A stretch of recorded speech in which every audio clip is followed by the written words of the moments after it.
Good morning, Good morning, friends. folks, people. Here we are sitting on the couch, on the swing together. We're going to try not to swing. His camera has me a lot closer. Mine's farther away, but can you see you over here? Yeah, I can see, baby. All right.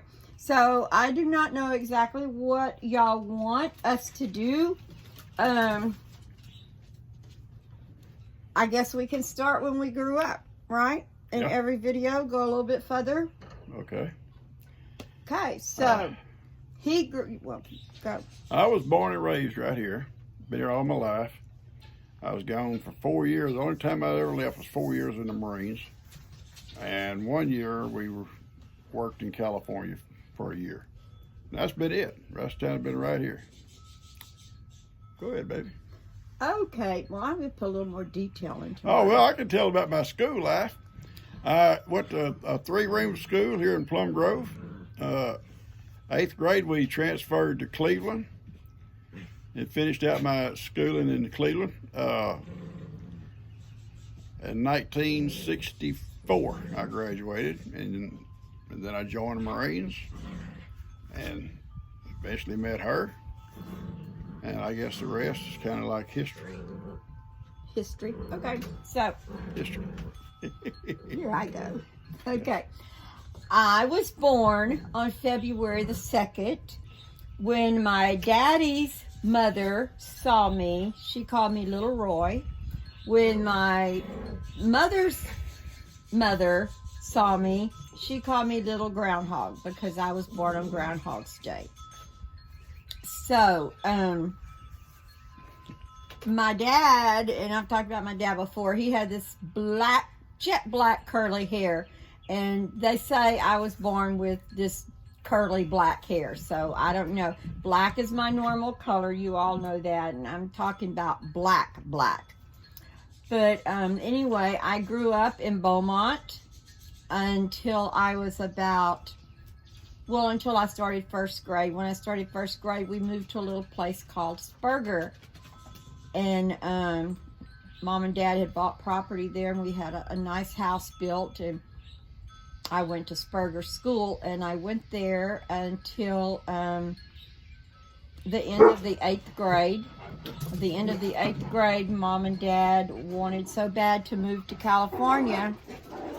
So they took us and they moved. I think I like the way I look better here. Which one you like best? This one. Well, pull yours in closer. No, that's okay. So anyway, we moved to Huntington Beach, California. And it was beautiful there. It was a complete change. And looking back, I wish my mom had watched the kids go into school for a few days, because they dress completely different than we did in Texas. Texas to California. And the first day I walked in, and this was so humiliating, everybody goes, "Ooh, socks." And I was wearing socks and penny loafers because that's what we wore in Texas. But everybody there had no socks. The girls wore pantyhose, and they wore little flat white tinnies. So it was quite a shock. You didn't tell anything about what you did growing up, guys. I lived on a farm in Beaumont. My grandparents had sheep and goats, and my daddy bought me this little pony. It was half Shetland and half donkey, and it was mean. I think I was about 4 when they got me that horse, and I rode that horse everywhere. I'd have to run her down to catch her. She threw me multiple times. I had black and blue all over. But that was my horse, and you got it closer. No, baby, my arm is not moving. Well, then all of a sudden, my big face is right there. So anyway, I guess I've told y'all the story of the sheep, right? Because I rode a sheep till it died. That's sad. That is sad. That's sad. It's horrible. But I didn't know. Stay away from Johnny. So you got to ride Johnny. Johnny, not a sheep. Anyway, I think that's a story I've already told y'all. But yes, I too grew up on a farm. So when we went to California, it was a lot of difference. But Mom and Dad had taken us to the beach, to Galveston, ever since I could remember.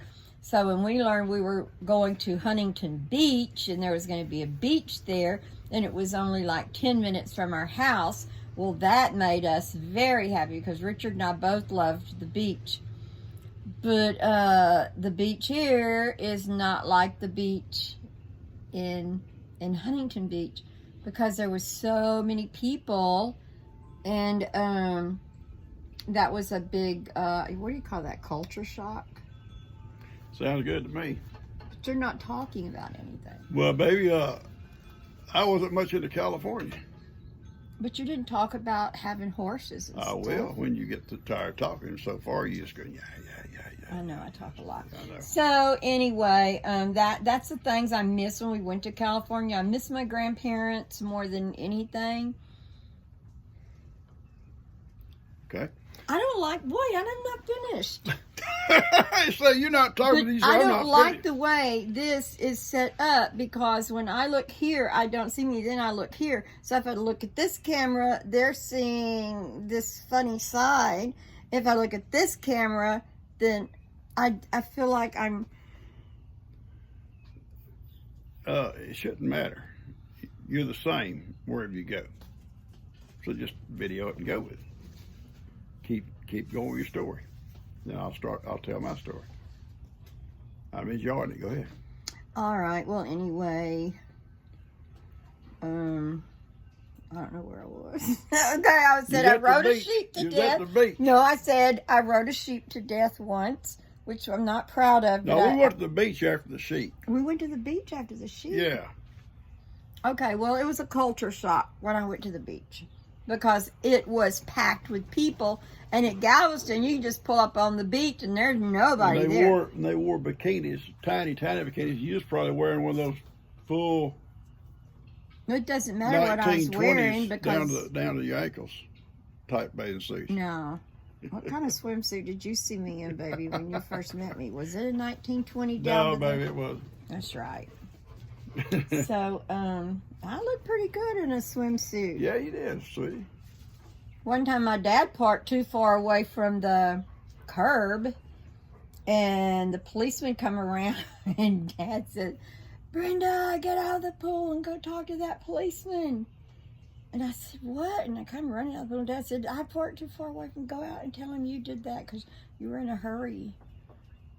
So I walked out there in that little bikini and I said, I was so hungry and I needed to get in the pool. I just got off work and I just parked in a hurry, and anyway. All right. Is that it? Well, I can think of lots of other things to say, but I don't know exactly what they want from us. Okay. My first job was at a dry cleaner's, and I got fired because I kept giving people the wrong... Well, no, I would give them the right clothes, but sometimes we'd have other people's clothes hooked to it. And yeah, they told me several times, but my head just wasn't in it. You went out. You stay out. But my mother told me I had to work or I would not have any school clothes that year because she wasn't going to buy them because I was almost 17 and I needed to, so I worked until I got fired. Okay. You've been talking for 10 minutes. I know, I can talk a long time. So why am I sitting here? I don't know. They want us together. Okay, here we are. I'm listening to your life story. I already know it. Anyway, I grew up on a farm right here. We had cows, we had hogs, had goats at several different times. No sheep, never rode sheep. Never rode no sheep. We had horses at one time. We had like 13, I think. And my dad raised colts. It was sell them. And we had, I think, 12 mares and a stud horse. And stud horse, his name was Jim. Big red stallion. And 3 or 4 people could ride him at a time, just kids. 3 or 4 get up on his back. He just generally never find a stud horse like that. And ignore him. when it's my time to talk, everybody wants to start in. Everybody. Woody, right in my face, hide at the gate. Anyway, so we grew up and we kept our horses penned in a pasture, but the cows at that time run out, except for my dad's milk cow. Eventually, when they passed stock laws, you had to fence everything in, then we got rid of a lot of cows and kept some. But my dad was big on cornfields. He always raised corn, big gardens and big cornfields stretched all the way across all these houses. Here was cornfields. And we picked corn in the summers and put it up, and that's what we fed our cows and our horses and everything, corn. We didn't hardly feed no hay back then. Eventually we started feeding hay. Found out it was probably a lot cheaper and a lot easier to feed. And our big barn had stalls in it, and every cow knew its stall. I mean, my dad would open the big barn doors in the evening, and every cow would come in and go straight to their stall. Then we'd close them in for the night. And then we'd feed them. Next morning we'd let them out and they go back out in the pasture. 3-room school went to was Plum Grove Elementary, and you could ride a horse up there and tie it to the fence. You could ride bikes, you could ride a little school bus, or you could walk and ride, whatever. And if you rode your horse, you tie them outside the gate to the fence. And sometimes there'd be 3 or 4 horses tied up out there, and they'd be out there all day long in the shade tied to the fence. But old Jim, that's the only one who would ride to school. He would pull the bridle off at some point. He'd get tired of that standing there and pull the bridle off and come home. If we get home from school, he'd be out here by the barn. So never worried about him too much. Well, I missed riding a horse to school because our school was too far from where we lived. So I rode a school bus, and that was fun. It was fun. I bought G a little horse after we got out of the service. What was the little horse name? Little black horse. I can't remember its name, but it was Sugar. Sugar, I think. Did we call it Sugar? I think so. I don't Anyway, she was really in bad shape. We more or less saved its life, I think, by getting it and feeding it, getting it fat. Because I had begged and begged and begged for a horse when we first got married, and he found this one day, and she said, "What do you want for it?" And he said, "If she lives, you can give me $25. Yeah, if she dies, that's what a bad shape she was. But man, as she got fat and pretty and slick, she was a beautiful horse. But it seemed like she had been trained for barrels because she could cut on a dime. So we ended up selling her to. We ended up selling her to Gene's, who was that? Your uncle? Actually, his daughter. Yeah, Uncle Sonny's daughter, Susie. Yeah, she rode in actual barrel racing where she was, and they wanted that horse so bad, and so we sold her. She was on her one day, and she kept going in this circle. And my dad's... Well, wait a minute. No, I gotta say it. Okay, but... We were riding the circle pattern. Okay, well, that's what we were doing. My dad's up on the fence like this watching because he was a true horseman. And she kept going around and she said, once she keeps doing this, Pawpaw or something like that, and he says, "Looking for a place to lay down, baby, you're too heavy." And she didn't weigh nothing. Oh my gosh, yeah, Pawpaw was pretty funny. Anyway, well, we met in California. Had my dad never moved us to California, there's a lot in my life I would have missed, but I'm a firm believer that there's no luck, there's no coincidence, everything is God's will. So, they're barking because Jake and Bree keep going back and forth by. They bark at them every time they try to drive by. yeah. So anyway, that's where we met. He came to my door one morning. I was getting ready for church, and he was on his way. Him and two other friends were on their way to see his girlfriend, and evidently they didn't stay there too long because they all come back that afternoon. I know, baby. Oh yeah, we know it. Yeah, I had a date with a girlfriend. My buddy stayed with them on weekends. He grew up with them over in Spurger, and he wanted me to give him a ride, so I did. And this little old, I thought she was a Chinese girl, come to the door. I used to wear a lot of eye makeup. And I was always partial to these Oriental ladies. Anyway, she comes to the door. She got the rollers in her hair. Well, wait, I'll say one more thing to explain, sort of. I did maybe have that look because my dad did CBs, and my handle was China Doll. There you go. So anyway, I give her a double look, and they invite us in and meet everybody, and they're getting ready for church. And her dad gave us coffee, and I'm sitting like in the hallway or by the hallway, and I can see down the hallway. And my buddy's sitting across the room, and her dad's sitting across the room. We're talking back and forth. And all of a sudden, I kept seeing this little China doll coming out of her room and looking. And then she go across the hall to the bathroom, restroom, whatever. And then she come back, she'd look again, go back in. So I said, she's trying to make a play for me. That's what she's trying to do. But anyway, I was impressed with it. And then when she finally come out, all dolled up, the hair roller's gone, I was pretty well hooked on it. So I cut my date short, and we come back that afternoon. yeah, they spent time in the pool. Yeah. While they were in the pool, my mom and I were going through his things to see what religion he was, what his blood type was, look at my dog tags and all stuff. Of that stuff. So, yeah, that's how our life started.